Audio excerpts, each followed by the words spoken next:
Tribe Podcast. All right, welcome back to the podcast, everybody. This is episode 168, and that is, never mind, I'm not even going to go there because that's a normal thing, and we'll just keep it moving on. The rut is on. I'm actually kind of pumped. We're finally going to have some type of weather break here this week. That's something we've actually been probably really looking forward to having. Yeah. I mean, I didn't think it was ever going to come. I thought it was going to feel like July. I mean, it was like July and November. I was going to say Christmas in July, but that would have been like vice versa what it actually was, right? So it's like, yeah, whatever. Yeah, never mind. We'll just no, it's popping, man. We're getting to that magical time of the year. It is. Anything can happen at any time. You know what? Like we had talked about. I mean, we talk about it a lot. Is how like kind of things are behind than normal. Yeah. Like things aren't where they normally should be. Like we would normally see a lot more chasing, a lot more rut, a lot more that stuff, and we're just not seeing that. That's just not doing what it's supposed to be doing. But I think here, you know, by the time that this podcast coming out, our cold front would have been here in about 4 days. Yeah. So things are definitely going to be. Well, I mean, it kind of just started today, yeah. So yeah. I saw a little bit of chasing today. Did you? Yeah, nothing, just the little guys. But I mean, I was like a doe and a skippy, and like a little 5-pointer came in, like kind of bird dogging her, you know, more following her than chasing her. Mm-hmm. But they stopped right in front of me, and then the doe and skippy circled around back into the bedding, and he kind of turned around and. You know, I actually stood there for a couple minutes and screwed off, Mm-hmm. and then next thing you know, I saw him come back out and go the other way, and you know, just in and out of bedding and stuff. So that kind of got me fired up. It was only a little guy, but when you see the little guys doing it, you know the big guys are a couple right days behind right behind. And, yeah, you know, one of the things too, like we're seeing a lot of that seeking mode where they're checking out those bedding areas, right? Some of those, you know, bigger deer, yeah. You know, those 4.5, 5.5 Scoping age crevices, out, the big yeah. ones that are starting to move, but they're not all day moving. They're just doing the morning and the afternoon. They're still in that break, and they're not really. You're not seeing a ton of big time midday movement, right? I think just starting to see that stuff starting to kick off here. Getting some of those 3.5-year-olds and stuff to be daylighting, midday. It almost seems like, I'm no expert, but it almost seems like they do like a little cruise through just to scope out a bedding area to see what's there for does. I don't know. It's almost like they can tell, like, all right, she's going to be ready in X amount of days. Let me go scope out. It's like a guy bouncing around from bar to bar to bar to see where the talent is and know where to go back to later, talent. you know? Talent scout. The talent. You know, Jeez. stop in a bar, there's no talent, you move on to the next one, right? No, it's so true. But you're giving out all the keywords that a lot of people don't need to know. The talent. I thought that's what we were supposed to do. Yeah, I guess so. No, but no, you're totally right. And you hear a lot of stories of guys that are, you know, that shoot these giant bucks, right? I know there's one of the local kids here in Connecticut. He shot. I think it was like 187 incher. This was a long time ago. It was on the cover of Field and Stream and this, that, and the other thing. His name is Moses Tarrant, and he shot an absolute giant later in the rut, and it was just an older buck that was coming in and checking a bedding area. Mm-hmm. He hadn't had it on camera in 3 or 4 years and just happened to be in that bedding area. Right. And that deer come out of nowhere, you know? Yeah. And you hear about that a lot. They know where all these beds are. So it's this time of year, that's where you want to be. You want to be on those transition areas, on the bedding. I'm a big downwind side of bedding. Right on the edge, on the downwind side, that's where you're going to find your buck. You know what I mean? You see a lot of sign there, too. So it's definitely one of those areas you definitely want to look Not so much into. this year because it's just a weird year, but you're absolutely right. But this is that time of year, too, though, is when these little guys start doing dumb stuff. And you'll start seeing it on the Facebook groups. Oh, I just saw a spike buck chasing a doe. The rut's on, boys. And it's like, hold your horses, man. Like we're still weak. It's close. It's close, yeah, but it's definitely close. It ain't on. You know, one of the other benefits I think to having a taxidermy business also is that you start to see when all the big bucks start to come. So like you gradually start to see, all right, good deer getting shot, like good, fair, deer getting shot, and then when you start to get closer to that time, that the teens of November is when you start to see those big bucks start getting shot. You know, you get 3 or 4 just absolute slammer 5.5, 6.5-year-olds that well, show also up you like, got wow. when rifle season opens right in the middle of November that they start getting murdered. But another good sign to look for is take a ride down a highway. Yeah. You start seeing deer dead all over the side of the road, you know something's going on for sure. You know. What I do is I stop at the local coffee shop. And you hear all the old men talking about how, oh, man, I was driving down the road the other day, and this deer jumped out right in front of me, and I'm like, all right, now it's time to go. Time to go on. It's yeah. time to go. So, Yep. well, why don't we get a word from our sponsors, and we'll get on with it. What do you think, buddy? Sounds good. Oi, you! Yeah, you!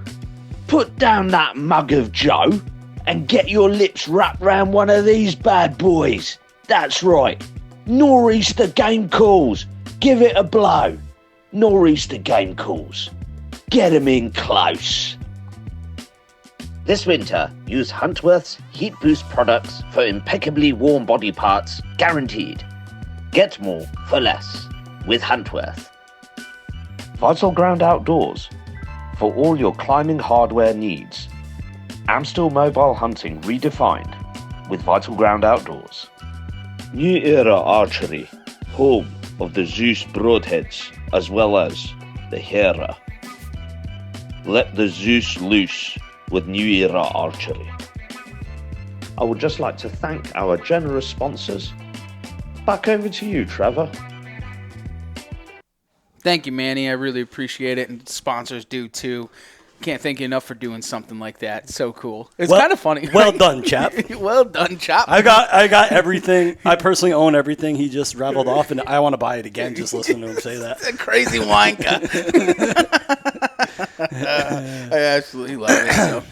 But yeah, man, I'm looking forward to see what the next couple of weeks bring, and the kind of. I mean, it's just. It's that time of year too. I mean, you get excited because you want to be in the tree because you never know what's going to happen at any minute. But also, this is that time of year, and this is another big reason why I can't stand being at work and I take my vacation now is you never know when the phone's going to ring and one of your buddies shot one or, you got to go help drag one out or, sometimes, unfortunately, you got to get out of the stand a little early to go help a buddy out. And it's just like we used to say as a kid, this is that time of year where your hands get bloody and they just stay bloody. Yeah.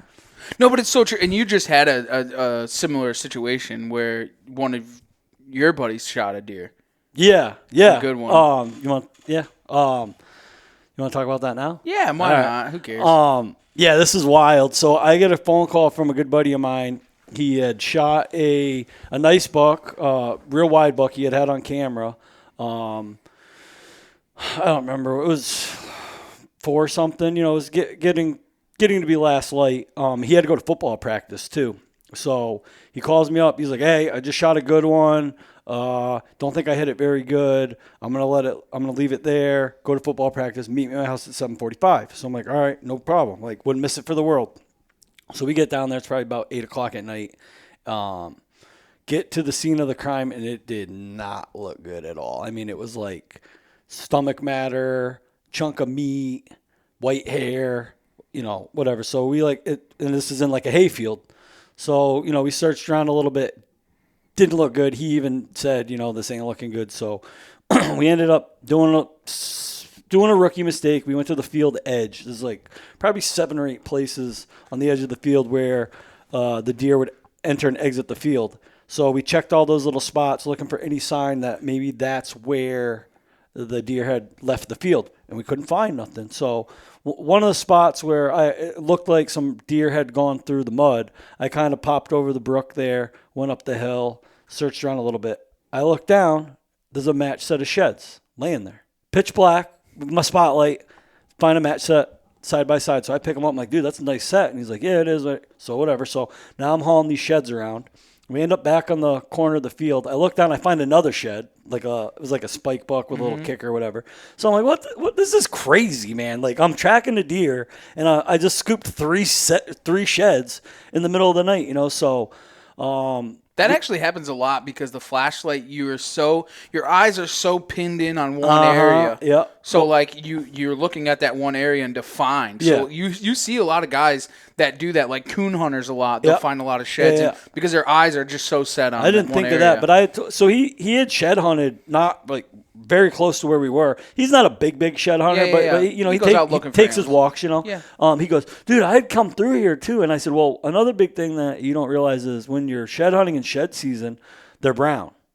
Now they're starting to get chalk, and those the white shows a lot more on the brown leaves than the fresh ones do. So anyways, long story short, finally get my wits about me. I said, "Dude, this is stupid. Like, we're doing this all wrong. Let's go back to the crime scene. Let's start fresh. Let's do this the right way. So, like I said, it's not good sign. The grass is dewy. We're finding like specks of bile the size of a tick every 10 feet. Okay? I'm not exaggerating. It took us an hour to go 100 yards across a field just to get to the tree line.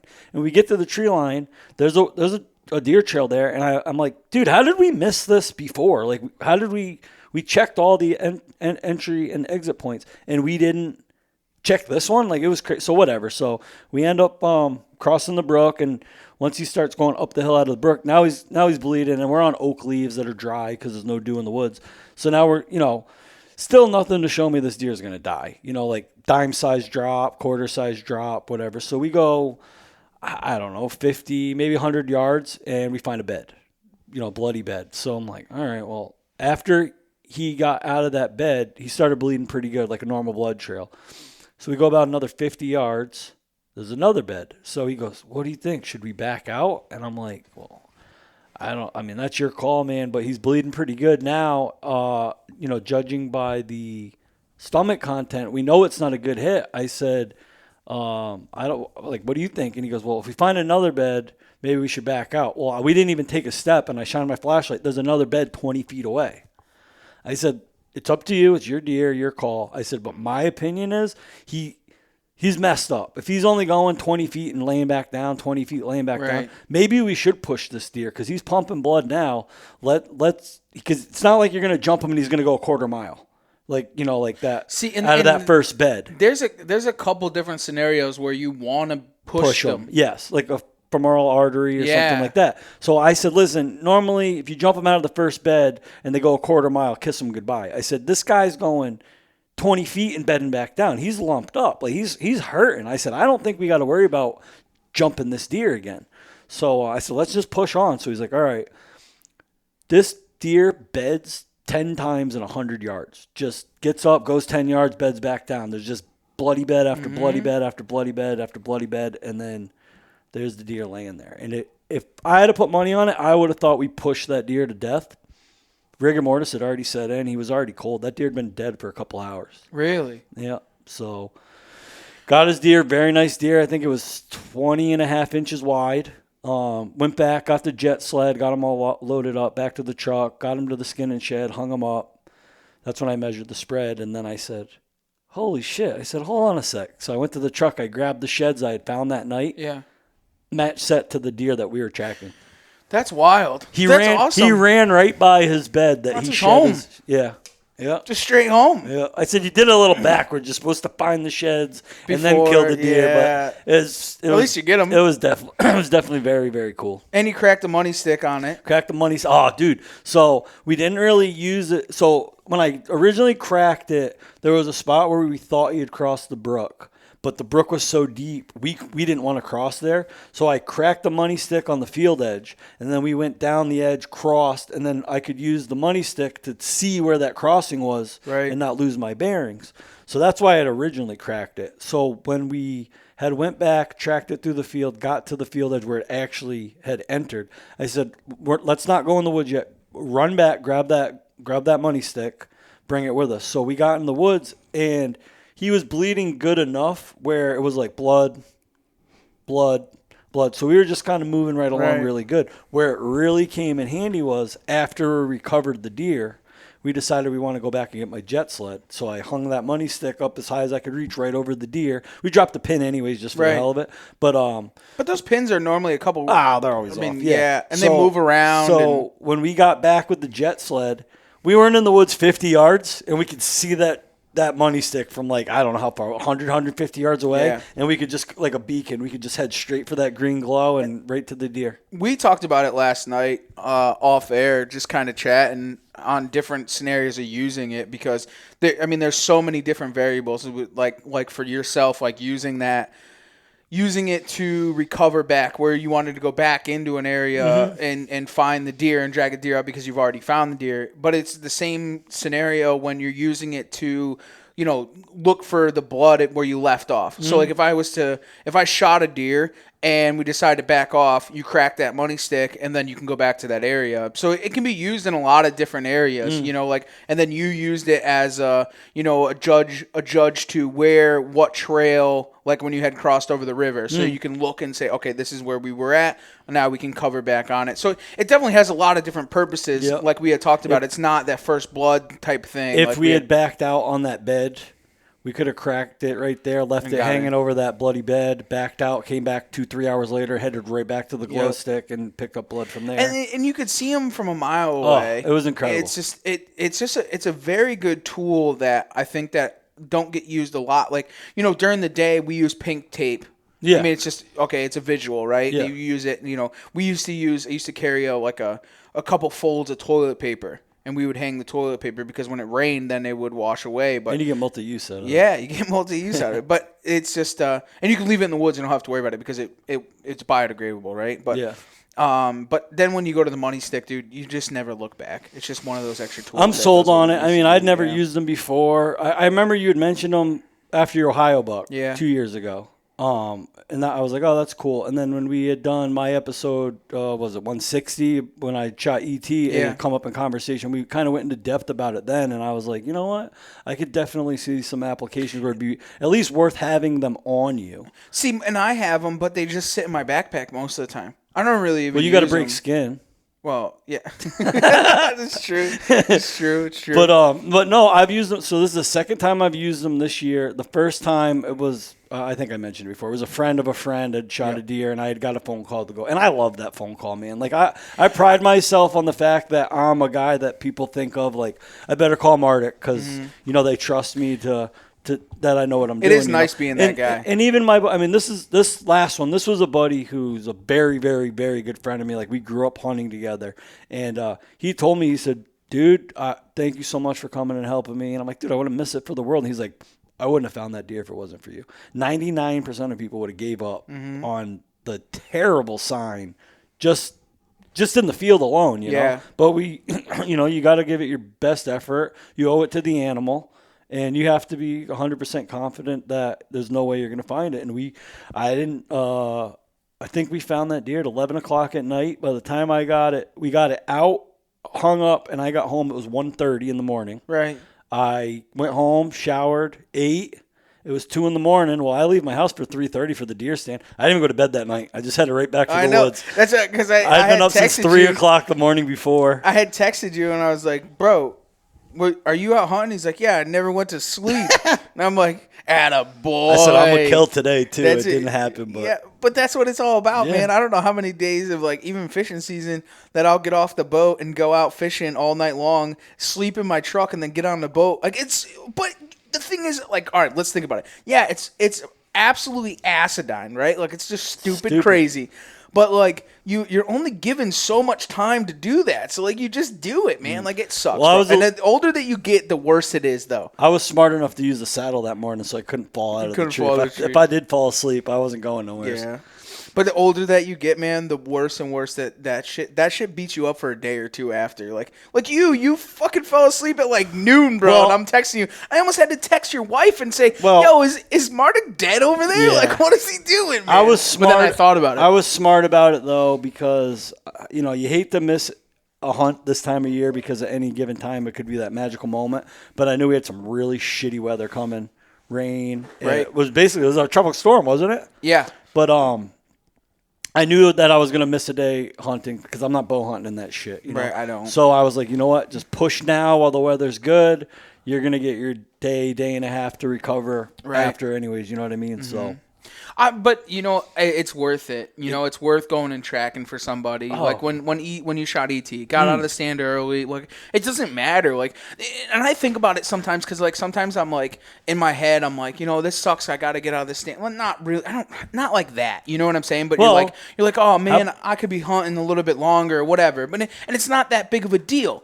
Because if you really think about it, a lot of guys, and this is how I think about it personally, is like I get to hunt all the time. I hunt all the fucking time. And I can hunt whenever I want this time of year because I'm laid off. But the thing is, when you leave the stand early, it's no different. Like, even if I miss a half of an afternoon, it's not that big of a deal because a lot of guys, get it done, and they only get to hunt 2 times a week or 1 time a week. One day, yeah, right. Saturdays. So what is it? So if I have to leave the stand and I miss out on a hunt, it's not that big of a loss. And I don't try to keep in that mindset because it's a bad mindset to be in, especially given the time. And when you're out and you're chasing deer, like this time of year, like I hate sleeping in, but you have to give up a hunt from time to time because if you don't, you're just going to run yourself into the ground. How about the day before this happens? It was a warm day. I did my morning sit. I was going to sit all day, but I had already all day sat 2 or 3 days in a row. I had got down and we went and helped your buddy track a deer. Yeah.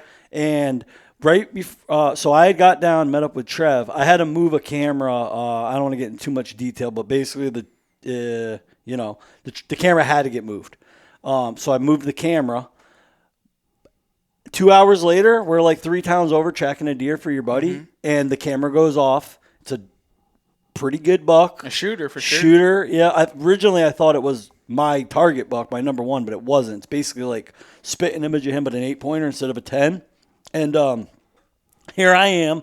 This deer's 25 yards from the tree I was in that morning, and I'm tracking some deer on the other side of the state, and I'm like, you're like, shit, like, what am I doing? But at the same time, you're like, you know what? Karma will pay me back.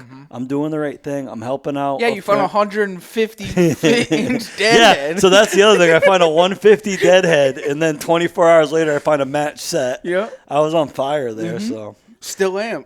For a guy that doesn't shed hunt or sucks at it, fucking sure as hell find a lot now. That was the reason why I pulled an all-nighter and got in that stand the next morning. I was like, man, all this shit's lining up. I'm like, this is an omen. Like, I'm gonna kill in the morning. I can't miss this sit. And I pulled the all-nighter, and I'm having good. I'm close. Yeah. I'm close. I'm laying down some good footage. I'm having good encounters with some decent bucks and having a blast. Just videoing non-shooters. It's fun though. Yeah. I like the whole aspect of filming. I think I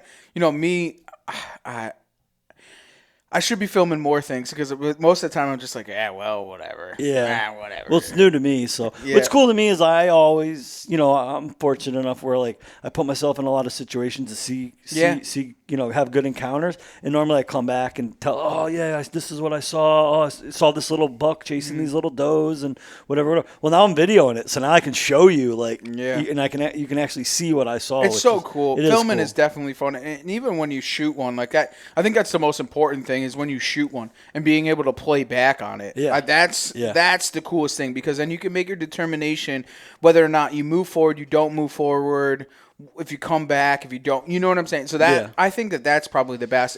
I will never not film a deer that I shoot. I mean, I will 100% film a deer I shoot no matter what because if you don't, then you don't know. And, and in my mind, I mean, anxiety-wise, like I freak out because I'm like, where did I hit him? Even like little detailed things that you might forget. Hey, was the tail up or down? I forgot. Well, go back to the foot. Oh, look right there. Oh, you see that little stutter step? Yeah. He kind of tripped right there. You know what I mean? Like there's little details that you might be able to pick up from that footage that might, give you a clue onto what happened there, Absolutely. Yeah, so I'm looking forward to it. We'll see what ends up happening for the rest of this week here. I think it's going to be pretty good. We'll hear about it, next week. Oh, it's going to be fire. Yeah. But I got some killer's corners to do. Let's do it, buddy. We got a little hot and heavy there for a minute. But first of all, though, I got a little shout out, a reminder. I think we got to add some music to the killer's corner. Yeah, well, we don't really have maybe we'll do that in January when we have time because I don't have time to do shit right now. So, quick reminder, shout out for Heather MK, a friend there with the BigGameHero.com. At the time of this release, it's the 17th of November, and the cutoff, I think, is at 7 o'clock Central or Pacific. 17th already? Well, when this releases, it will be. I guess so, huh? So if you're listening to this on the day of the release, get over to, Trev will, what do you call it? Yeah, we can put the link in below. Show notes, whatever. Get over there and vote for her. She's a big supporter of the podcast. Chris Keckler, again, and his buddy Paul Apilano, they shot a cow moose. So congratulations to you guys. Chris is always killing something. Keckler, yeah. Buddy Gauthier shot a giant 6-pointer. He's a local guy, so congratulations to you, buddy. Surprise, surprise, the Gypsy Killer, Lane Hausner, He's the California gypsy California killer. So what did he do? We recorded with him on his way to Kansas. Was he in Kansas 24 hours before he laid it down? I don't even think it was. I don't even think so. So congratulations to Lane. Good luck in Ohio. I think that's where you are now. My man Vic Lawrence. No, he's in Ohio. Yeah, he's in Ohio now. Yeah. Not Vic Lane. My man Vic. I grew up with Vic's son and daughter playing football with little Vic. He's bigger than me, but his dad Vic Lawrence shot a very nice buck, real close to me, like one town over. And I had been talking to Vic all year. He's been sending me messages of trail camera pictures and all that stuff, like really targeting this buck, and he finally made that happen. Great story. Check it out on the Facebook page. You got to read it for yourself, but he's been through a lot, and he really deserves this buck. So congratulations, Vic. My buddy Josh Brower shot himself a nice buck.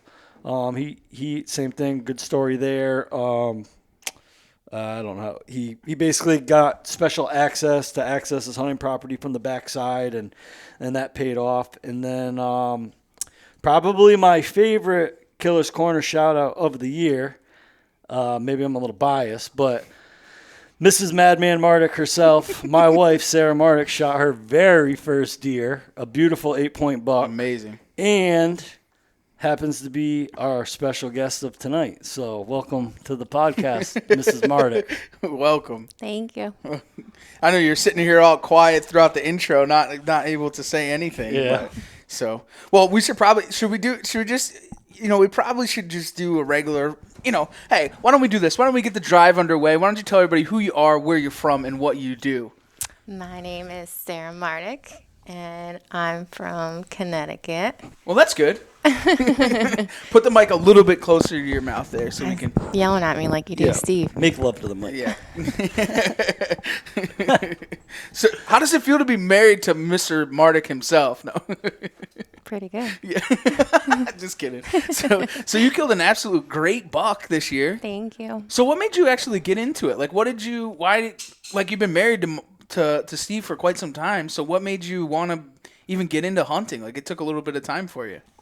A fourth generation on the property that we live on, and I feel like I just was ready for it. Like, you watch Steven do what he does on a daily basis, and just watching like my grandfather and my cousin and just so many people on the property just do so well and succeed, and just live through those stories, and just wanted to create my own story and just go from there. I'll be honest, I didn't encourage it at all. So You didn't? Not at all. Not even a little bit? It was 100% her. It just came out of nowhere. Yeah, I didn't push her at all. She decided she wanted to do it. I said, go ahead, because it's all online now. Right. Well, it's like half online. Like when we did it, it was 2 days in class. Right. And now it's 1 day online, 1 day in class since COVID or whatever. So she It said would have been so much better if it was all like in person. That's how it used to be. It is tough. Like I said, she did it on her own, but there was a couple places where she was like struggling a little bit, and she asked me for my help, and even I was like, "What in the hell?" kind of question. Like, and I feel like just with my grandfather and like just like living, with Steven, obviously, like he's always talking hunting, like on the phone or just researching, just always just grinding. So I feel like just living it, I'm pretty thorough at knowing information about it. Like, I don't know everything by any means, but like I got a good understanding. So some of the questions I'm like, wait, what? Like, Steven, what? Yeah, some of the questions were ridiculous. Like I don't know, whatever. But anyway, so she did it. She did it on her own. So you went and got your firearms license. Yes. Yeah. Because there was no bow for Connecticut at the time. Are you going to go back and end up doing the bow license yeah, also? I would love to. Just the classes, there was nothing available. It was like slim pickings this year. So you just randomly out of nowhere just said, I'm getting my hunting license and I'm going to go Well, shoot you know what deer. it was too? Like there was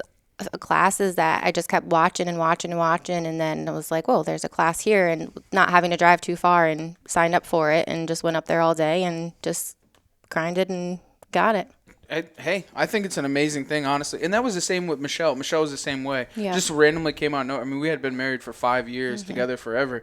And then randomly was just like, I'm going to get my bow hunting license. And you're like, what'd you just say? You really? But it's just amazing. It's nice. Yeah, that's next on the list for sure. Yeah. But it's nice because, like, you you did it on your own. You wanted to do it, and it's not Right. something that like anybody even kind of Right. forced you into doing. So, but then you were ready for landowner then at that point, right? Yeah, so, at the beginning of season, Sarah gets landowner's permits, which is pretty cool.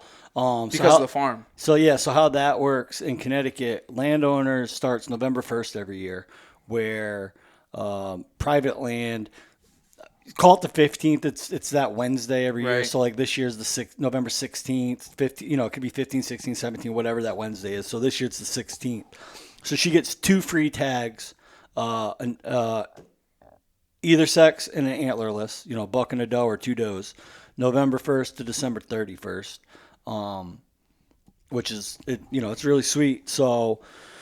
But first of all, I had to get her some camo because she didn't have any hunting clothes. So her birthday was October 21st. So I went up to Runnings. They were the only place around that had women's clothing.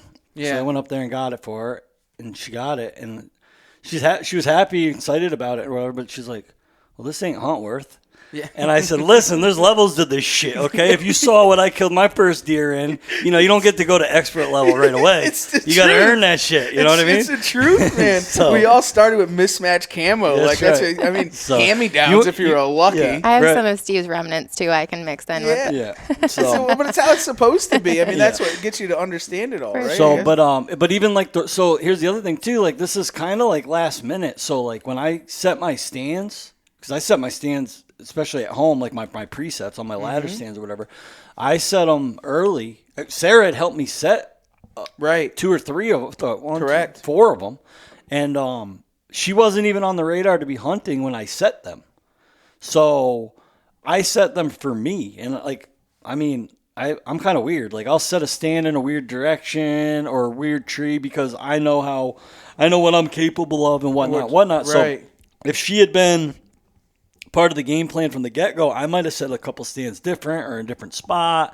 I needed, buddy stands for the most part so we could sit together. So that was a challenge to begin with, which, I was all up for it because, like, that's one thing I do try to do is, like, just to keep things fresh and exciting for me during the deer season. Like, I'm always trying to challenge myself, whether it be self-filming is a new challenge or getting her first deer. Like, it's not just monotonous, just getting a tree and killing a deer. It's always like, something different. But a gun, like, she doesn't have a gun. Like, what am I going to use? I shoot a 308. It's with a 18-inch barrel, like a little, basically a youth 308. The thing's a little cannon, she ain't shooting that.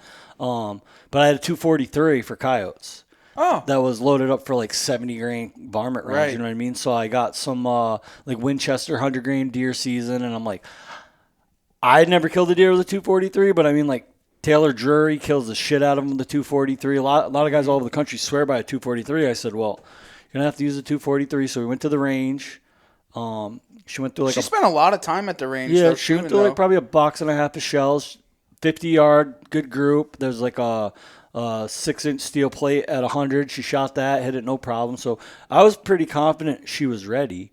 But the other thing that was going through my head, I didn't tell her because I didn't want her to worry, but like, as well as I do, like, shit can happen fast in the deer woods. So like, it's not always picture perfect. Well, there's 2 people in a buddy stand. Now, I usually hog up a whole buddy stand by myself. I like having that room. So like, this one particular, like, I really only had one good stand for us, for her and I both to hunt with the rifle. So I'm thinking the way it's situated, a buck could come on either side of the stand. So I made sure she was in the right side of the stand. So that, that weak side shot is harder than the strong side. I wanted her to be on the weak side to make the hard shot a little easier than the easy shot easy and the hard shot even harder. You know what I mean? So, but November 1st was like terrible weather. It was rainy. It was really warm. And I said to her, now I had already set my vacation for the 3 weeks of, the second, third, basically I'd work the first week of November. Then I have like the next 3 weeks off. So November 1st was a Tuesday. And I said, listen, I can take November 1st off and go with you. It's going to be shitty. It's going to be rainy. It's going to be warm. I said, or we can wait till Thursday. It's going to be a little better. And she said, nope, I want to go opening day. Opening day is opening day. It's my first one. You It's got a to do it. tradition, right? It's, Right. I mean, So what I else said- did you want? Even if you don't see anything, still got to go. So I said, okay. So we got up in the stand bright and early. Is this her podcast or yours? Well, it Just- serves, I'm yeah. messing with you. I'm messing Both, with you. both. Yeah. All right. Both So, I'm just madmans. kidding. I'm just messing with you. Now you got me all jammed up. But anyways, we didn't see nothing on opening day. But how did it? So you going into your first sit, your first hunt, like what's kind of like the emotionals that are kind of rolling through your head and kind of like thinking about?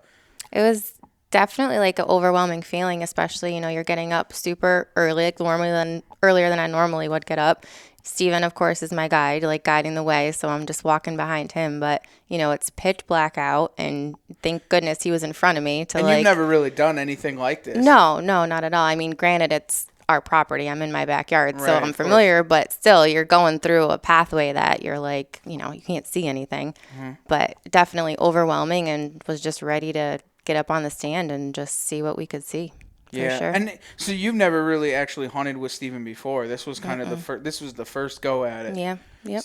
So you kind of got blindsided about this. There had been no. His He's face. like, yeah. He's like, It's like having a little kid in the tree stand. Like, you want to grunt again? No, I don't want to grunt again. Just grunt again. All right. Bust out the I just wanted nariz to there. see something, like just see something walk by. But I knew we probably wouldn't because, like he said, the weather wasn't going to be, It was the a good wind, spot. everything. It was like one of my best spots. You just know what I mean? wasn't Like, the spot if to it was be. going to happen, that's where it was going to happen. But like I said, like she said, the conditions weren't good. But I mean, you gotta, you hunt to hunt. yeah, you got to give it hell, yeah. You can't shoot everything every time you go. No, out. for No, sure. and Even could you just to imagine see if she had something. smashed something or hour into her first hunt ever? You know what I mean? Like you got, You don't even get to understand yeah, it. Right. it's spoiled. You know. So did you see anything the morning sit? Nothing. No, so we were out in the morning Squirrels, and then couple just cardinals. squirrels and some cardinals, and then got down, went back to the house, had something to eat, and then went back out again and So the Saw- same stand. same stand, saw more squirrels and a few more birds.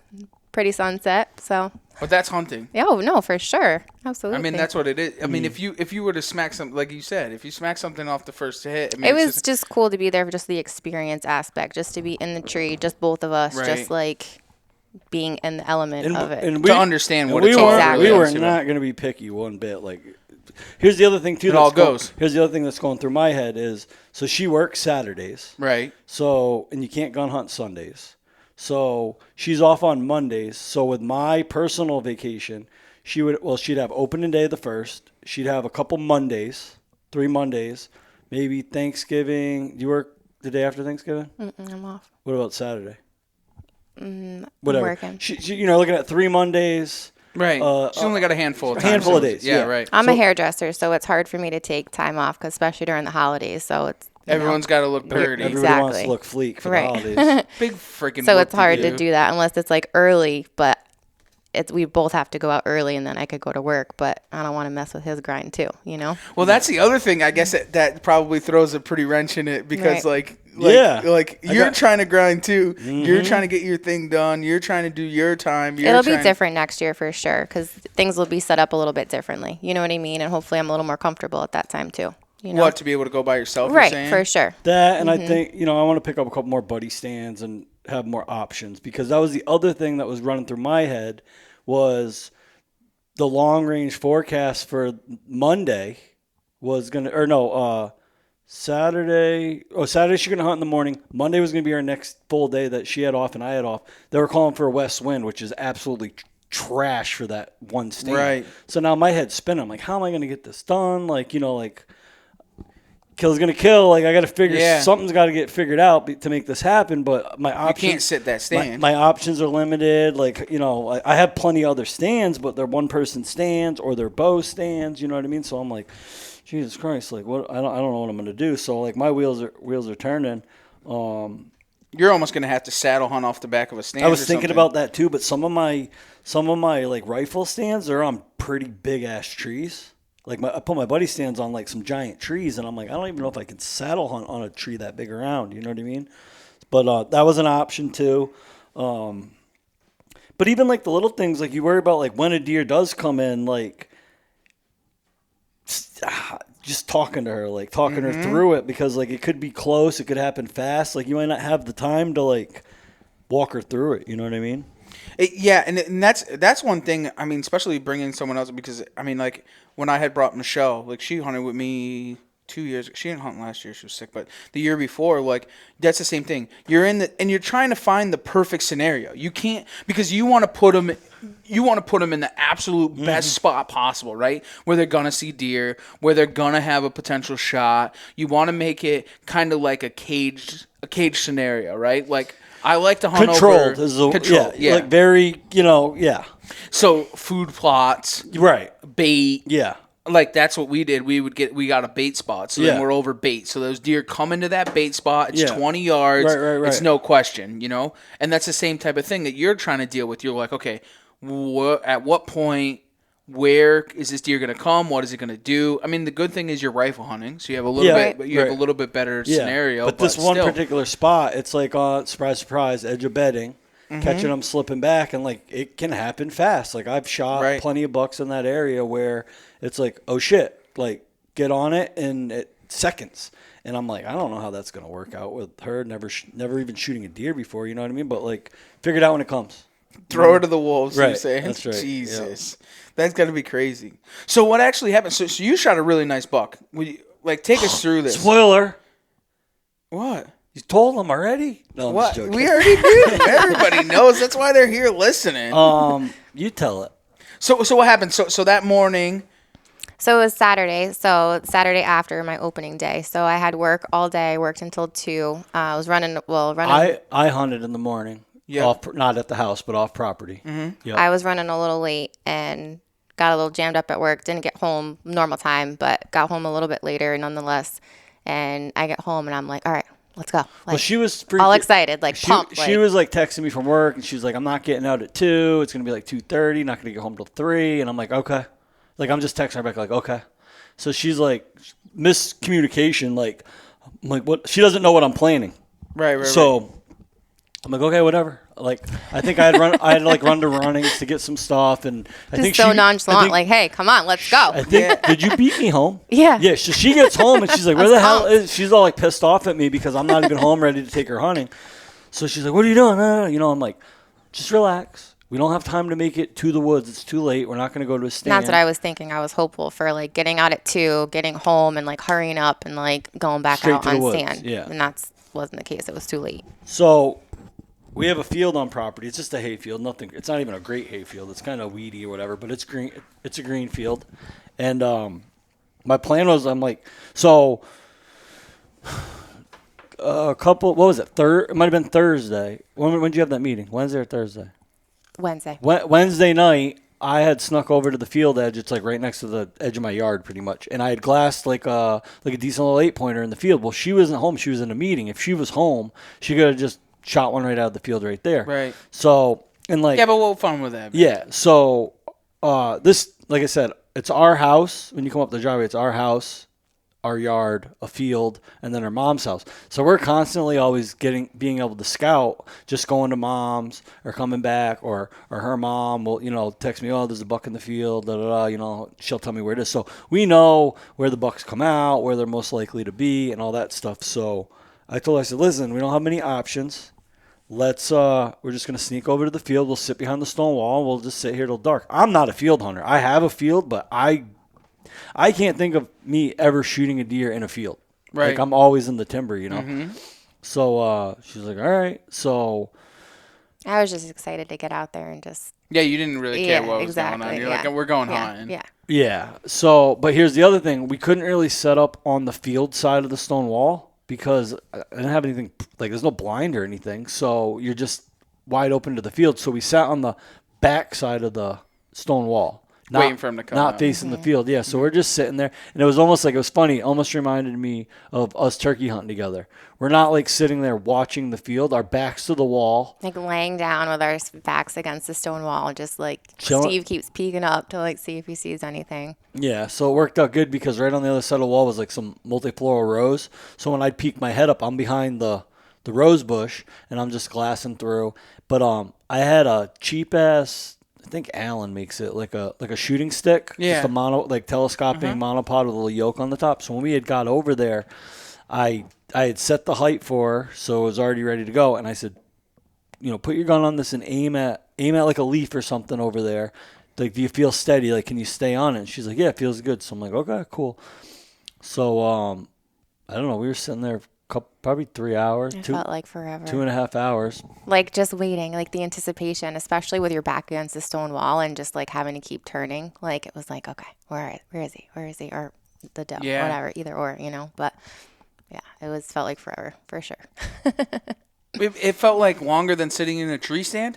Well, I don't know. I feel like when you're in the tree stand, it's like different because, I mean, I can only compare it to what I experienced on Tuesday, but like, even though we didn't see anything, there's still action. There's still squirrels causing a ruckus. There's still birds flying. You know what I mean? Like, there's still things going on when your back is against the stone wall and you're just looking this way and popping up every so often. You're like, all right, well, hay's moving a little bit, but you know what I mean? Right. Moon's starting to come up, but it's not. It's just a different experience. You guys know, like when you're. We had the little bird almost land on us. Yeah, exactly. See, that's one thing with sitting on the ground. The ground gets kind of crazy. Yeah. It does, because you never know what's going to happen. Different and experience. Yeah, for so sure. you kind of get all the whole circle, I guess, on it.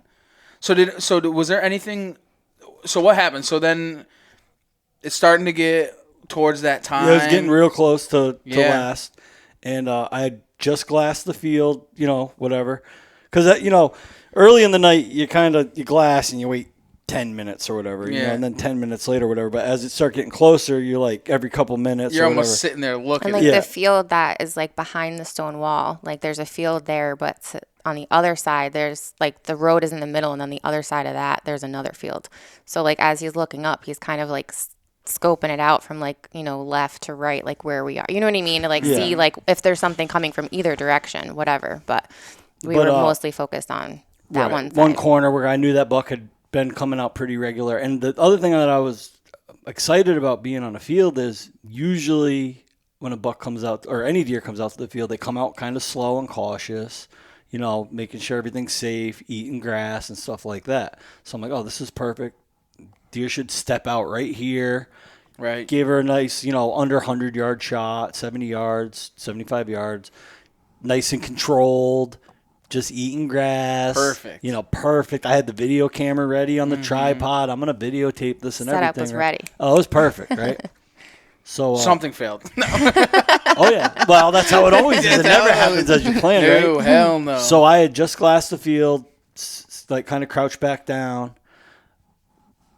Was it less than a minute? Maybe? Not like even a minute. 30 seconds, I swear. This time I was glassing from my knees. This time I just stood right up. It was pretty much going to probably be the last time I glassed it, So I stood right up this time, and I wanted to like clear myself of the multifloral rose because I didn't want to glass through it anymore. So I checked the left side, checked the right side, and here comes this buck. And he came trotting out across the field, So I said, get your gun.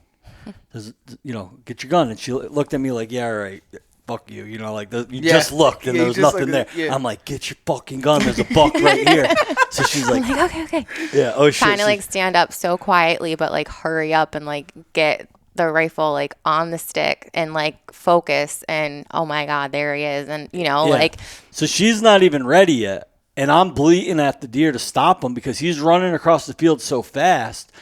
He's gonna put himself in line with her mom's house. You know what I mean? Because we set ourselves up for a very safe shot. Right. But he's not doing it. He ain't cooperating. So I'm like, back.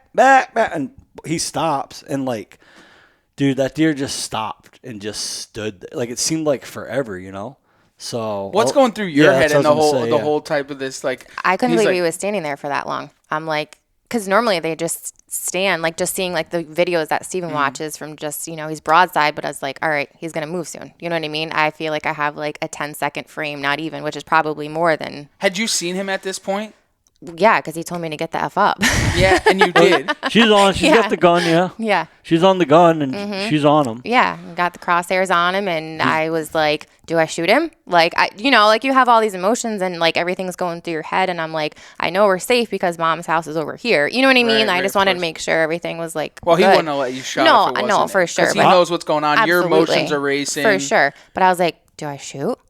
And Steven was like, if you're comfortable. And I'm like, all right. I honestly thought, no, I'm not going to say chicken out. That's a little harsh, but I didn't think she was going to do it because it was so fast-paced, chaotic, it just happened unsettled. Like snap of a finger. I was not going to be surprised if she just said, I'm not comfortable right now. You know what I mean? Because Yeah. and that's why I said to her, I said, if you're not comfortable taking the shot, do not take the shot. I said, do you feel comfortable? And go ahead. I was like, yeah, I feel comfortable, and just got set up, and Steve's over here. I'm shaking with the over her shoulder. I binoculars. never got a chance to turn the video camera on. It just happened so fast. I'm over her shoulder in the binoculars, watching the binoculars, and I'm fucking shaking like a leaf. Like I I had no can't idea. even hold. He was so calm, cool, and collective. Like the composure that Steven held during this like just emotional time was just mind blowing. Like I would have never known that the binoculars were shaking as badly as he says that they were. Like after when he told me, I was like, no way. But I guess they were. I think it was like the anticipation of her pulling the trigger because like she said, she goes, do I shoot? And I said, if are you comfortable? Like if you're comfortable, Right. And she's like, yeah, I'm comfortable. I said, all right, make sure the safety's off and just squeeze the trigger real slow. And then she didn't say anything. So I'm like, okay, so I'm in the binoculars just Not watching. knowing, like- and I'm just waiting. Is she going to shoot? Is she going to shoot? And it was, it probably was only 5 seconds maybe. But I'm like waiting for a shot and I'm like just shaking. What is the buck doing at this point? Just though? standing there. Not moving at all. I had no idea what was going on. No idea. And like there's a break in the wall right where we were set up. So Right. like we were set up behind the wall, but when he stepped, like we had an angle through the break in the wall. So when he ran out, we just kind of sidestepped into the break in the wall. So we really we just had like the edge of the break in the wall as cover. And I'm just like, is she going to shoot? Is she going to shoot? And I just wanted to make sure like I was like, with 100. with like holding the stick like with my left hand and holding like the barrel. You know what I mean? Like just making sure everything's comfortable. Safety off, all that good stuff. Thank goodness it was broadside for as long as it was because it gave me that time to really like it was a perfect setup. Like it couldn't have been better because sometimes like, you see they're broadside and then it's like boop, then they move. Like it can happen so fast. So I got. you also got to lucky. remember too, all her shooting's been done from a bench. Right. Perfect, sitting in a chair with the gun on a bench and like not like a vice, but like a vice. You know what I mean? Not like clamped in or anything, but like a like very super like a secure. lead sled. not quite a lead sled, like kind of like cheap plastic one. You know what I mean? But it's got the yoke in the front for the stock and the yoke in the back for the butt, and like it's pretty rock solid. And this is like shooting off a freaking Walmart special $10 shooting stick. You might as well just had a fish and wish stick. Yeah. There, put your fishing pole in at that It point. did the right? job, and Of it was course. good because at first, like you just the anticipation. You're like, all right, I got the stick. Whatever, crosshairs are good, and then just pulled the trigger, and I just started crying because I was like, holy shit, I just did that. Like it not just at first, because when she pulled the trigger, she was expecting to see the deer run off. You know what I right, mean? Like, yeah. you know, I was Right. expecting to see like tail up, like heading towards the woods, And having to track it for however long with a blood Get the trail, whole because that's what experience. happens. Yeah. Do you know what I mean? I wasn't you've watched expecting a it. million hunting shows, I so wasn't, you know. and it was how far of a shot was it, Steven? it was 100 yards. So, like, and for your first time, I mean, I hit the gong or a steel plate, whatever you want to call it, at the range, and I mean that's easy. And Right. I mean, not It's not easy. moving, I don't want to doesn't say have it's hair easy. on That it, sounds Yeah, whatever, not but like, height, no blood pressure. through the right, that's a roof, little no- different. And yeah, I'm like, did I shoot it? Like, is it good? Like, did I get him? She Like, didn't see- because she didn't see it, but you just see the flash. friggin- Like, it did a backflip. Like just went straight up, like reared up like a horse, and just fell over backwards and disappeared. Like you couldn't, from where we were, you couldn't see it laying there, Right. at all. Right. So she turns to me and she just like looked at me. She's like, what happened? I'm like, you got good shot. And she's like, I got him. And I'm like, yeah, he's down. And like she like almost didn't believe me at first because I didn't see anything. Like, we're walking towards it, and Right. I just Well- legit didn't see Well, nothing. we hadn't even started walking yet, right? So I reach over, do the dad thing, like dad thing. eject the shell out, Put the rack a new safety shell, on. make sure the safety's on. I'm like, good job, you got it, right? So I look up, then I realize what happened. He chased the doe out into the field. I didn't see the doe because it was that second between me glassing and then glassing the second. So the time. doe's running across the doe field. ran across the field. He came running out after her. I'm mad. I'm making this Right. up, but I'm almost certain this is Right. what happened. So when I bleeded, he wasn't stopping at me. I bleeded and stopped the doe that I couldn't see. And He was standing He was there just staring at her. staring at her. She couldn't see us because of the wall. He could see us if he looked at us, but he was looking at her, not us. Oh, so they So didn't know that's what why was I there. was They didn't know. broadside for so long. So I had a good shot because he was just Staring staring at at her. So all of a sudden, here comes this doe running back across the field, heading back to where they come out of. So me being the madman that I am, I ripped the gun out of her hand, and I'm like, Matt. I pulled the gun up, shoulder the gun, and I'm like, oh shit. I'm not rifle season yet. I can't shoot this deer. Right. So I hand her back the gun. I'm like, here, shoot this doe. Shoot this doe. I'm like, no. She's like, I'm all set. I'm good. I'm like, no, shoot the doe. Let me just make sure I see the first one I shot first before we start shooting another one. We're Okay? shooting doubles. I'm trying to get her tags filled in one shot. We're not here. Yeah, get out of here. Trying to end the season right now. So the doe goes away, and we walk over there, and it was freaking awesome. Just tears of joy. Like, we're like walking over there, and now my mom's house is not far at all, so I like call her, she comes running over, and it's just like a mixed emotions, like, well, she heard the gunshot, oh, obviously. for sure, They're she was sitting on the waiting, porch. anticipation, like, on just waiting to hear it, like, all right, is she gonna shoot? Like, she had no idea we saw anything, nothing. Right. She's just waiting for the gunshot. She knows that you guys are out hunting, and yep, exactly. So we're walking over. Tell them about the hawk. So we're walking over. Well, when we were on the stone wall with our back against the stone wall, there was like a little birdie that was on the stone wall at first, whatever. That was like one little sign. But we were walking over towards the buck, and there was a red-tailed hawk that flew over the buck. And whenever we see one, it reminds us of my grandpa. So it was just kind of like... Oh, that's awesome. Yeah. And that goes along with the story because you had the owl in your story. Yeah, I don't think we talked about that. We did. Oh, absolutely. In the podcast? Oh, yeah, absolutely. Yeah. But like the way that it flew over from like my grand's house to like the cemetery. So it was like... Yeah, it was wild. Got you right in the gut, Flew like from her Graham's house, right over her deer, and right to the cemetery where her grandparents are buried. Oh, see, that's awesome. And then when we were on stand on opening day, there was like, it's little signs, like things, of course, whatever. But there was 2 cardinals, and it's like, my grandma always loved cardinals, and it was like my grandpa. You know what I mean? It's like you see these little things, and not being able to tell her the story was probably the hardest part. But knowing all of those signs and knowing that they were there, definitely like. It is pretty wild. I think it's especially crazy with it being the 4th generation of the farm. Right. I think that's a huge thing, too. First woman hunter. Yeah.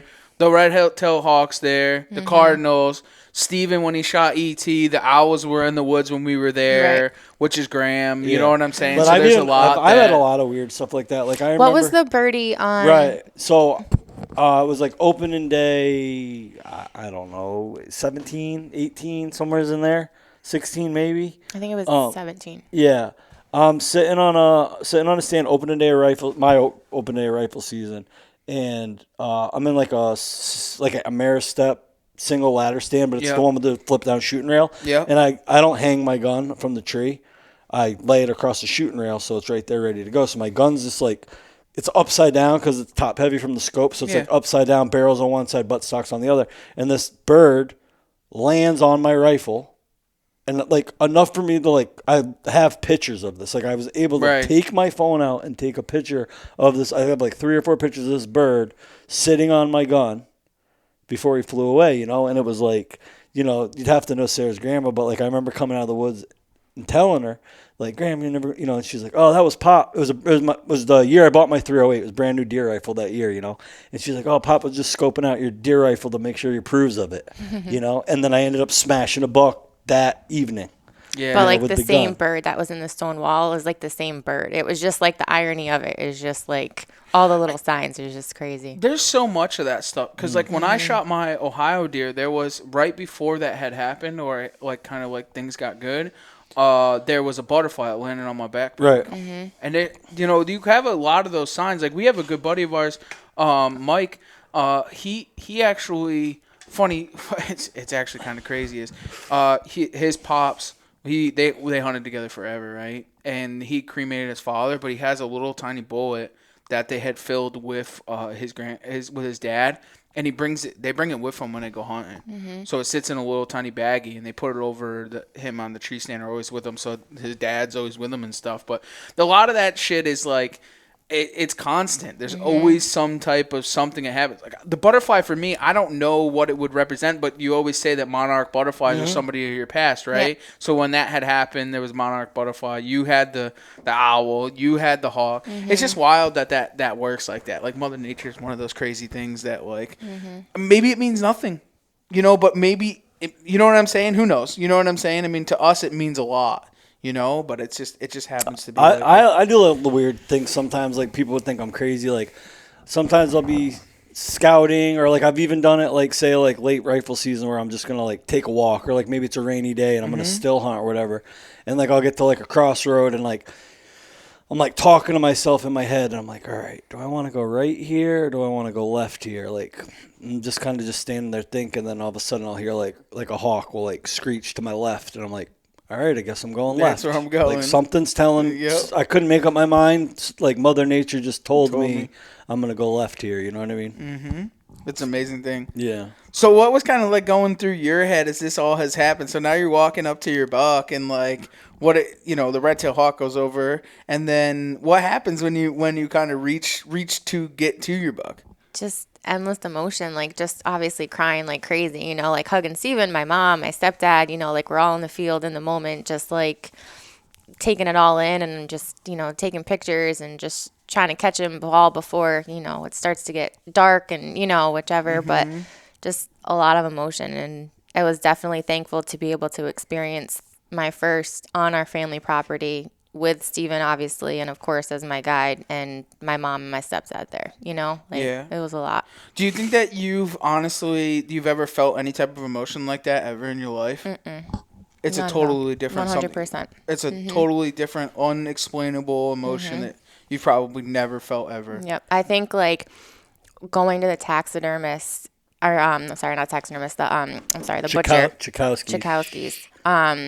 And like coming home, it like really hit me. You know what I mean? Like Really? all that emotion, because you're just like so worked up and like all this emotion, and you're like texting everybody and like, calling my dad and, all that stuff. And it's just like, holy shit, like I just did that. That just happened, It really like did. I'm helping Steven fill the freezer. Like, like it's just a great feeling to have, like he hustles and grinds all year long, and it's nice for him to still be able to do that, but like partake in that, like just put a little bit of dent in it, even if I only get one, at least it's something, like Our good friends over there at Working Class say you can't kill big bucks if your wife sucks. At the Outdoor Drive, we say you can't kill big bucks if your wife kills them first.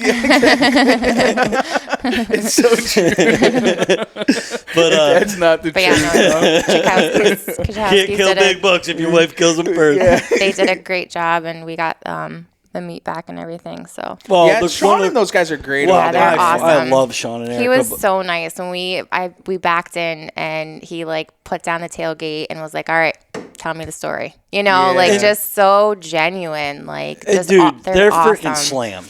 He's up to his elbows in deer And to everywhere. like take the moment to like put the tailgate down and be like, tell me the story. Like literally, you know what I mean? Sean Like, sat right on my tailgate and give it a little tap. All like, right, tell me the your story. I want to hear it. I want to hear a story. Yeah. and you would think with like how family. busy they are, it's like they just want to like.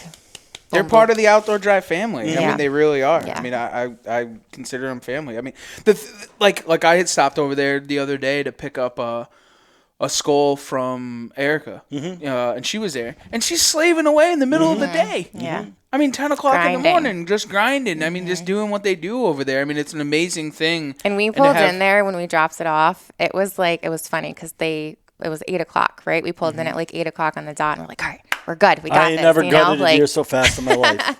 he killed it. Like he he know did me. it so quickly. I take my time. I don't try to rush it. I take my time to do a really clean and neat job. Gutting a deer. But I was trying to make it to Sean's by 8 o'clock because that's usually you can call him and tell him you're gonna be a little late. And he said, "Bring it up. Don't worry, it'll be up." But man, I slammed through that gut job, hosed it off. We were out because it was gonna be a warm night. You know what I mean? I wanted to get it in the cooler as quick as possible. One of the cool things is like one of the emotions that you probably didn't have, like that we get to have sometimes, like if we kill a deer later on in the season and we don't bring it Chakowski's right away, like we get to see it in the morning. Right, just letting it hang from Dude. the tree or wherever. Yeah, My exactly. my first big buck or 10-pointer that I got with my bow, it was hanging in the garage, and we all the boys came to the house. Like you with your family and everything, and then you have that whole entire emotion, and then we all went out to drink and just celebrate, you know what I'm saying? And then you come back and you're in the garage, and I opened the garage on my way in the door because I'm like, it's my fucking buck. You know, like I it's did it's that. yeah, Yeah. exactly. You get to enjoy it and understand it and see it, and I mean and I bring up that point, like, what was your emotion? Have you ever felt that emotion before? Because to explain to people, I mean, obviously 90% of people that listen to the podcast, they've had that emotion, but those that haven't, you know, are in that journey of trying to shoot their first deer, that it's an emotion that you've never had before, and Right. it's unexplainable. It's I indescribable hate per to say it, person, you'll for never sure. feel it again. You're always chasing that. It's like a high. You're always chasing that It's- first one, man. Like, Dude, I don't care how big of a buck you shoot. They ain't none of them are going to be like your first one. No, and your first one means more to you than anything in the world. I mean, I could tell you my first doe I shot with a bow. You know, I could tell you second for second the tree that it walked by. I mean, I could envision the whole thing. And then when you walk up to it, and same thing as we hunted with my dad, so it was kind of, you know, I got that chance to be able to do something like that, and a lot of people don't. But like, I hunted with my dad a lot when I had shot my first deer, so that was an amazing thing. I think something I take for granted, honestly, is I don't spend a lot of time hunting with my father now. Something I take back, like after we had Kyle Forbes on, and like having the family emotion there, like you got to experience it at no other level that a lot of people probably will never be able to do. Like, to have your mom and your stepdad meet you in the field. I mean, Right. dude, that's probably got to be one of the most amazing Right. feelings in the I world. don't think I've ever couldn't- seen my mom run as fast as she ran. Seriously, like, she could not run fast Sherry. enough. Like, I'm surprised. Yeah, she didn't like go down in the field. She was like hustling. I'm surprised that she didn't have the quad ready and I know, and seriously, powered right? up, ready to rock and roll Yeah. and head out to the field. Yeah, no, it's definitely an undescribable feeling for sure. Absolutely. So what are some of your goals in the future now that you are officially a hunter? I think just helping Steven, like, more obviously in the woods, like, as far as like helping him with his cameras and, like, you know what I mean? Like, just being out with him more when he does that. Like, I mean, I still go out with him. Like, Right. I help him put the tree stands up and stuff. Right. But I think just more like, you know, getting more stands up and just being out there more, you know? To kind of learn the aspect Exactly, of like what for it, sure. what it really is. I Right. mean, it's not that you haven't, because Right. you've done it. You go out and hang stands and stuff like that. Yeah. But to kind of use it to your But just advantage, more like, right, exactly. Yep. which is kind of cool. I mean, you can only, you know, you can do it to one level. Like some people's wives don't do that, right? Because they're just like, all right, we're gonna go hunting. You know what I'm saying? And don't want to I learn that definitely, whole other like, aspect of it. I mean, I'm thankful that we are able to go out there and I can help him hang tree stands and, you know, help him check cameras and Mm-hmm. help him do whatever. But, like, I'm excited to do it more with him. You know what I mean? Like, Right. just all year round. For sure. Hey, real quick, I kind of missed this, but I want to backtrack real quick. One other cool thing, we were at Chakowski's. So I'm backed up to the table with Sarah's buck, and I think we'd already unloaded it onto the little rolling table. Yep. And another guy had pulled in alongside me, and he gets out of the truck. He's like, "Yeah, I'm just gonna pick this up and throw it next to your deer." And I looked at him, I said, "Don't ask me, it ain't my deer." And he like looks at me all confused, and I was like, pointed to Sarah, and he was like, not shocked, but he was like definitely like stereotypical, just assumed it was my deer. And I was Right. like, better ask her, it's her deer. Yeah, right. It was pretty funny. It's so crazy because, you know, it's funny that you bring that point up, because a lot of people don't. I think it's a new age thing, right? To have women that are in the field, you know, like, not new age, but Yeah. like newer, right? Right. Where women.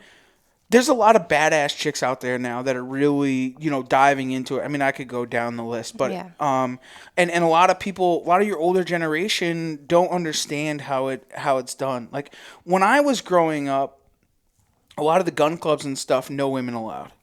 You know, no women on game nights. They would have ladies' night, but they didn't ever really were given a chance for a woman. So it's probably, for you, it's probably a pretty timid thing. Yeah.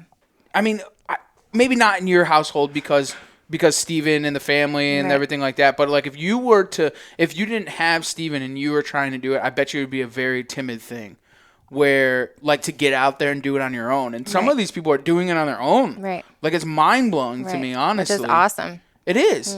It is. And it's probably a huge achievement and probably a great deal of reward when you are at like Chakowski's and then you have your buck there and then like everyone's It was like, nice to experience that too, because like I said earlier, like I grew up, you know, on the family property, like experiencing it through my grandfather, who was just, you know, did his thing in the woods and like would come back and tell the story. And then like my cousin and like my dad hunted, you know, like the whole nine. So it's nice. And Steven, of course, it's nice to live that life and start to experience what they experience, you know what I mean? And just start to tell your own stories, you know, and just, I don't know. It's very liberating. Yeah, all them stories you come back and tell like all the time, and they roll their eyes and like they don't like, oh, another hunt, you know, like, another hunt not story. not so much the successful stories, but like, oh my God, you're not gonna believe it. I saw don't this roll my eyes deer. when you tell those stories. You know, No, I do maybe not on not. the outside, but on the No, inside. I do On the not. inside, right. I enjoy the stories. Absolutely enjoy But the stories. I But think it's it's cool nice because to like I'm so obsessive. It's like deer, trail cameras, e-scouting, this, that. I got to get this. I got to do this. I got to do like obsessive. And she never gives me a hard time. She knows that's Right. just what I do. But I think now she understands even more. Like, oh shit, like This this is how is this why works. you do it. This like you do all that all year, so you can feel this one day. now out of I'm the year. thinking I'm like, 2 days out dear of the year. Santa, we're gonna need way more trail cameras now. No, I said you better start asking for some buddy stands. we need more 2-person stands at the house. So. Yeah. No, but it's crazy, you know, like we all live in households that it's like that's what we live for. Yeah. It's every day. And I'm fortunate too, like with Steven, because like he knows hunting, like it just there's no word to describe how well he knows it, you know? Right. So it's nice for me. Like I'm very fortunate because I have that guidance, you know, like I learned a lot when I was younger from just hearing my grandfather and stuff, but it's different when you're in the element of it and you're actually like going out and doing it with somebody. So I'm very thankful and fortunate that I have Steven to be like, no, don't sit here because it's a this wind. You know what I Right. mean? Like, don't go here because it's that. You know what I mean? Like, he tells you no and why. Like, it's not just no. You're You know? decades above a lot of people. You know what I'm saying? No, for Where a lot sure. of people, because you know, like in today's day and world, we have YouTube, we have podcasts, So many resources that people so can many of them. utilize. Absolutely. and that puts you decades above everybody else who doesn't you do that research. Mm-hmm. But when you are, you know, like we talk about it all the time, when you have friends in your circle is above where you are, Right. then that puts It's you decades ahead. So of much more somebody. beneficial. Like, 100%. it's huge. Mm-hmm. It is, and Because you it's- learn something from everybody. Like, even though I just am starting, like, Mm-hmm. just you and Steven talking on the phone, like, I pick things up. You know what I mean? Like, when you're telling stories, Yeah. like, you're absorbing that information. When he's talking to any of his buddies, if you Right. hear it. You know what I mean? Like, you're Right. just like, oh, that's cool. You know what I mean? Or whatever. Well, you could just, I think even like better understanding like the attention to detail. So like I said, she might go over to her mom's and she'll text me or tell me when she gets back, like, oh, I seen a buck in the field. right. So that's the information she's got, right? There's a buck in the field. Okay, where? What, on the right or on the left? On the right, going to your mom's or coming back? Okay, was it in this corner or this corner? And it's like, I want to know exactly where it was stepping out. You know what I mean? And like to her, she might not in the past think like, what do you mean? There's a buck in the field. Well, but like, now she is. But now she understands like, oh yeah, we always see that buck in that corner. Right. That's why we are sitting where we are sitting now, because we're expecting that deer or another deer, whatever, come out because that's where we always see them coming out. You know Now what I you're mean? connecting those The dots. dots, right? Exactly. Yeah. It's definitely an amazing thing, especially being a newer hunter for you, I bet. I couldn't imagine. Especially, I think not that I would take it back, but I would love to be a newer hunter at an older age. To be honest. I wish I started younger, Yeah. honestly, like just being able to experience it with my grandfather, you know, with my cousin. And like, I wish I did it sooner, but like I shot 3D archery. Like that was my Right. thing when I was younger. And like, that was amazing. And why I never pursued it you know what I mean? Like, I don't know why I never did that, but it's whatever, it all happens Yeah, for a for- reason. no, and absolutely. it became here. So, I mean, it is what it is. just got to keep grinding now and Yeah. just get out there. No, that's what makes it all the best. Well, I guess we can lead it right into what drives you outdoors. I think just You knew this was coming, I so I don't know, want to I see the know, roll I in She's the been eyes. preparing. See the, She's been preparing for over Yeah. a week, and she still doesn't know what she's gonna say. Well, all it's not easy. I mean, like, we live where we live, and I just enjoy being outside, like taking Rip for a walk around the property or just, you know, picking wildflowers or berries or, you know, anything along those lines. It's just nice to be outside. Like, I love it. I'd rather be outside than inside. Yeah. No, absolutely. And now that you are officially a hunter and not a gatherer, right? Well, I can be both now. Yeah, I I can still guess. gather my berries and shoot a buck. That's right. There's nothing wrong with that. But now that you do that, now it's full circle. For you know, sure. now you're putting food on the table. You know what I'm saying? Like Which is a great feeling. It's an incredible feeling. A great feeling. The best thing is now you can be like, Steven, you can't eat that because that's mine. That's from my deer, you know. I would never. I'm gonna give your roast away. I'm going to give you mine. So I had one roast left one year. Oh and, my God, here it comes. Our buddy Nick Beers. What was it? Were you doing wreaths? Yeah. Yeah, Sarah makes wreaths. Sarah sells wreaths for Christmas, and with the Cider Hill Farm. Sorry, Nick. Truth comes out Yeah. now, but No, I'm sorry. he knows. He already knows. Oh, okay. Yeah. So I was at work. Sarah was jammed up with greens, and she had some last minute wreaths to make. So we decided she was gonna go to the Christmas tree farm, buy a Christmas tree, Trees. a couple trees, bring them home, lop all the branches off, and turn them into wreaths. And, And just tip them out myself. tip Like, 'em out, just make- time cause crunch. Let's just go cut she'll some get, trees. She'll get a couple wreaths out of one tree. She'll get her money back, whatever, because she's got orders to fill. Like she's in a jam. Well, I'm stuck at work. So she calls up her buddy Nick, who lives like on the backside of the right farm. next to the farm. So I think Nick stopped putting up Christmas lights to help Sarah get these. You know, he picked up the trees, dropped them off at the house. So Sarah goes down in the freezer to pay Nick some give him some venison for his time, and she gives away the only roast I had, and I'm like, you gave him a roast? He doesn't even like roast. He does not even like it. I'm like, are you freaking kidding me? Like I only had one. Like that's it. Like give him the shit. Give him the sirloin tits. I did not think I was ever going to live this thing down. Like he doesn't even eat roast except if it's a French dip. Yeah. Like so he had a French dip. You know, I made it like roast with it once, and ever since then, like that's the only way that I'll eat it. So of course, I give the one away. So you can have mine. It's all right. No, yeah. I don't want it. I don't need it. You can have it. I'll tell you this, and speaking of food, honestly, and I canned up that Ohio deer. Bro. Did you try it since you canned it? Oh my God. Yeah. Yeah, at first I was like, oh, it tastes like dog food. What do you put in with it? Food. Like how Nothing. do you nothing? So like you just pressure cook it? Like Yeah, just pressure cook it. So you just straight pressure cook it. with no liquid in it? No, because it makes its own liquid. And it was the same Oh, with just from, tuna. like, the Tuna did juices. the same exact thing, and it made its own juices. It almost looks when like it an cooked. oil too. Do you do seasonings in it too? So you can. So the first thing I had heard was that you just do it straight up, right? And you could put like canning salt in it if you want, or you can. Some people say nothing. Yeah. So when I had done it, I did like a garlic basil salt, like it's actual salt with garlic and basil in it, and I did some of that on top of it, and I did some with Montreal steak seasoning.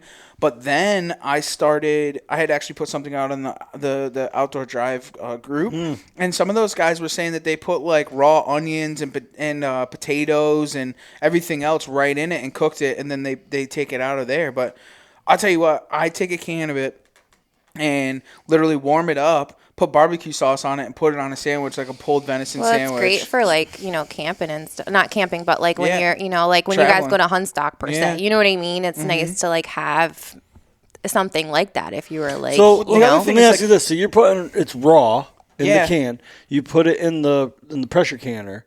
When it comes out, is it considered cooked? Or you still Oh yeah, have 100% to cooked. cook? So it's done. You can take it and put it in it literally lasts a year plus in the can. You just take it out and put it right in the shelf. But it's ready to eat when it comes out of Ready the can. to eat, bud. Yeah, I mean, you literally crack it open and you can eat it right then and there. so you don't have to bring your packets of tuna anymore. You can You bring know, that. just cans of exactly. I mean, it's just so true. Yeah. And then the other thing, like you make like carnitas and that kind of stuff. It's perfect for that. Absolutely perfect. That's what it looks like. Oh Yeah, my god, pulled, it's amazing. I gotta Absolutely make those amazing. again. Those are banging. And then you can take them. You can do like a lot of guys like put Yeah. it over noodles. They put it in stews. I mean, it's Do it with a roast even? No, I was just thinking the last Don't time. waste the the roast. The roast. last time she made it was the night I killed ET.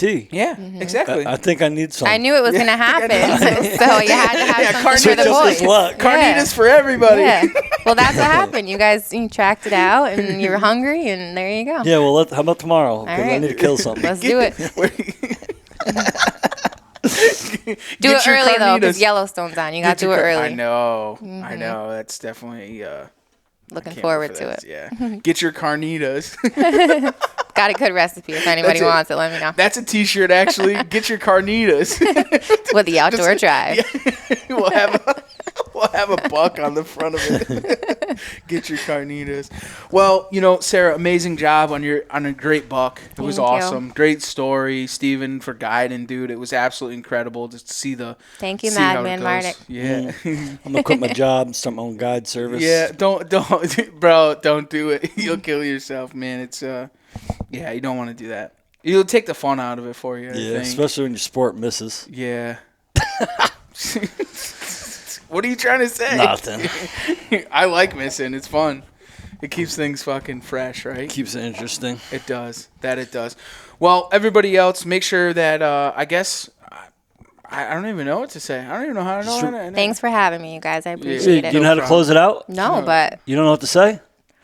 yes, I know what to say. Well, why don't you tell everybody what? But first, just remember, you can't kill big bucks if your wife kills them first. That's right. Thanks for taking it here on the Outdoor Drive.